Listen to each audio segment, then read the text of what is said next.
여러분, 우리 사회가 문제 없이 굴러가도록 하지만 잘 보이지 않는 곳에서 매일 땀 흘리는 분들이 계시죠? 바로 우리 아이, 우리 부모님, 또 우리 이웃을 돌봐주시는 분들입니다. 오늘은 바로 이분들, 돌봄 노동자들의 이야기에 한번 제대로 귀 기울여 보려고 합니다. 자, 그럼 바로 핵심부터 짚어볼까요? 지금 보시는 이 그래프가 사실상 모든 걸 말해주고 있어요.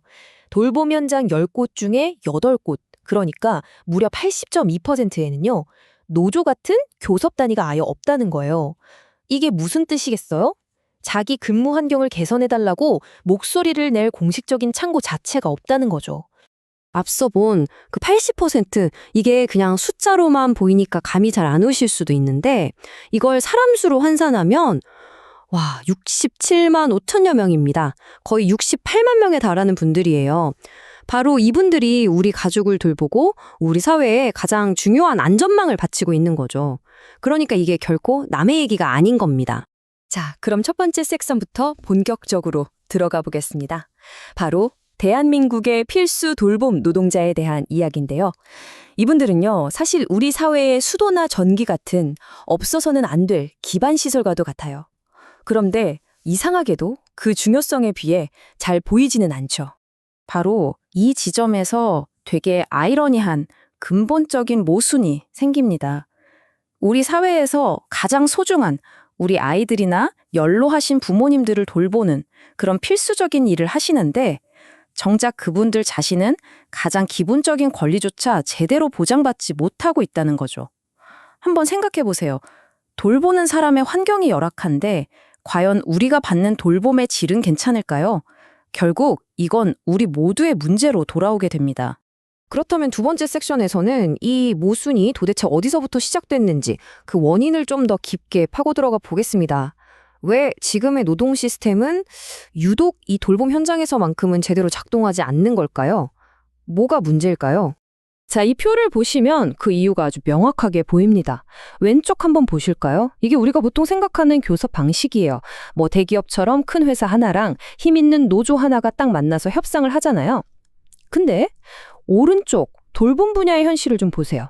사업장이 무슨 수백, 수천 개로 다 잘게 쪼개져 있어요. 이러니 노동자들은 다 뿔뿔이 흩어져서 힘을 모으는 것 자체가 거의 불가능에 가깝습니다. 시스템하고 현실이 완전히 따로 노는 거죠. 이런 구조적인 미스매치가 결국 어떤 문제들을 낳느냐? 바로 이런 것들입니다. 임금은 정부 예산에 꽉 묶여서 올리기가 힘들고 고용은 항상 불안하죠. 어쩌다 노조를 만들어도 소수의 간부들이 수많은 현장을 뛰어다니다가 그냥 지쳐 쓰러져 버리는 거예요. 그리고 정말 가장 가슴 아픈 딜레마가 뭔지 아세요? 이분들이 자기 처우를 개선하려고 파업이라도 하면 그 피해가 고스란히 자기가 돌보던 아이나 어르신들한테 돌아간다는 겁니다. 정말 이러지도 저러지도 못하는 상황인 거죠. 그럼 이 어려운 딜레마를 풀 방법은 정말 없는 걸까요? 아닙니다. 그래서 세 번째 섹션에서는 새로운 해법으로 제시되고 있는 산업별 교섭이라는 개념을 한번 소개해 드리려고 합니다. 산업별 교섭. 용어가 좀 낯설게 들리실 수 있는데 개념은 생각보다 간단해요. 개별 요양원, 개별 어린이집이 따로따로 협상하는 게 아니라 그냥 돌봄 산업에 종사하는 노동자들이 다 같이 모여서 하나의 목소리를 내는 거예요. 그리고 여기서 제일 중요한 포인트는 뭐냐면요. 서류상의 원장님이나 사장님이 아니라 진짜 돈줄을 주고 있는 정부가 직접 협상 테이블에 나와라 이겁니다. 이 흩어져 있는 구조를 한 번에 뛰어넘는 아주 핵심적인 아이디어죠. 자, 근데 이게 그냥 그럴듯한 이론에 그치는 게 아닙니다. 실제로 현실을 완전히 바꿔놓은 아주 강력한 도구거든요. 어떻게 그게 가능했는지 해외 성공 사례들을 보면서 한번 확인해 보시죠. 여러 사례가 있지만 가장 대표적으로 꼽히는 곳이 바로 뉴질랜드입니다. 사실 뉴질랜드도 우리랑 비슷한 고민을 오랫동안 해왔거든요. 그런데 임금 형평성 합의라는 정말 역사적인 결단을 내리면서 돌봄 분야의 풍경을 말 그대로 180도 바꿔놓았습니다. 이 표에 있는 숫자들을 좀 보세요. 정말 놀랍지 않나요? 이게 바로 산업별 교섭을 도입한 후에 뉴질랜드 돌봄 노동자들의 실제 임금이 어떻게 변했는지를 보여주는 건데요.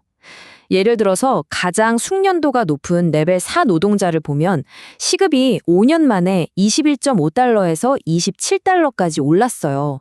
무려 25% 이상 뛴 거죠. 일회성이 아니라 매년 꾸준하게 의미 있는 성장을 만들어낸 겁니다. 그리고 이게 단순히 임금만 오른 게 아니에요. 더 놀라운 변화가 있었습니다.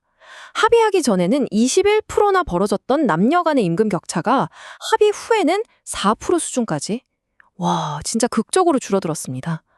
이게 뭘 의미하겠어요? 돌봄 노동자의 권리를 제대로 보장해주는 게 곧 우리 사회의 성평등을 향한 아주 중요한 한 걸음이 될 수 있다는 걸 명확하게 보여주는 거죠. 그럼 이 뉴질랜드 사례가 우리에게 주는 가장 중요한 교훈, 핵심 메시지는 뭘까요? 바로 이겁니다. 이 문장에 다 나와 있죠. 정부가 더 이상 너희들끼리 알아서 해봐 하는 심판이나 구경꾼이 아니라 이건 우리 책임이다 하고 직접 예산을 들고 협상 파트너로 나섰다는 것. 바로 이게 성공의 결정적인 열쇠였습니다. 자, 그럼 이제 이 뉴질랜드에 값진 교훈을 가지고 다시 우리 현실로 돌아와 보겠습니다. 이걸 우리나라 상황에 어떻게 적용해 볼 수 있을까요? 어떤 길을 가야 할까요? 전문가들은 아주 명확한 3단계 로드맵을 제시하고 있습니다. 첫 번째, 일회성으로 끝나지 않게 지속적으로 대화할 수 있는 공식적인 교섭기구를 만들자. 두 번째, 정부가 참여할 수도 있다가 아니라 아예 법으로 반드시 참여해야 한다고 의무화하자. 그리고 마지막 세 번째, 이 모든 게 가능하도록 산업별 교섭 자체에 대한 법적인 틀, 튼튼한 근거를 마련하자는 겁니다. 결국 오늘 나눈 이 모든 이야기는 딱 한 문장으로 정리될 수 있을 것 같아요. 돌봄 노동자의 처우를 개선하는 건 그냥 특정 직업을 가진 분들에게 베푸는 시혜가 절대 아니라는 겁니다. 이건 바로 내 부모님, 내 아이, 그리고 언젠가는 내 자신이 받게 될 돌봄 서비스의 질을 높이기 위한 우리 사회 전체를 위한 가장 현명하고 꼭 필요한 투자라는 거죠. 이제 곧 초고령화 사회로 진입하는 우리에게 돌봄은 더 이상 선택의 문제가 아니라 생존의 문제입니다. 그래서 오늘 우리가 다 함께 진지하게 고민해봤으면 하는 마지막 질문을 던지며 마무리하겠습니다. 우리 모두를 돌보는 이 소중한 분들을 이제는 과연 누가, 어떻게 돌봐야 할까요?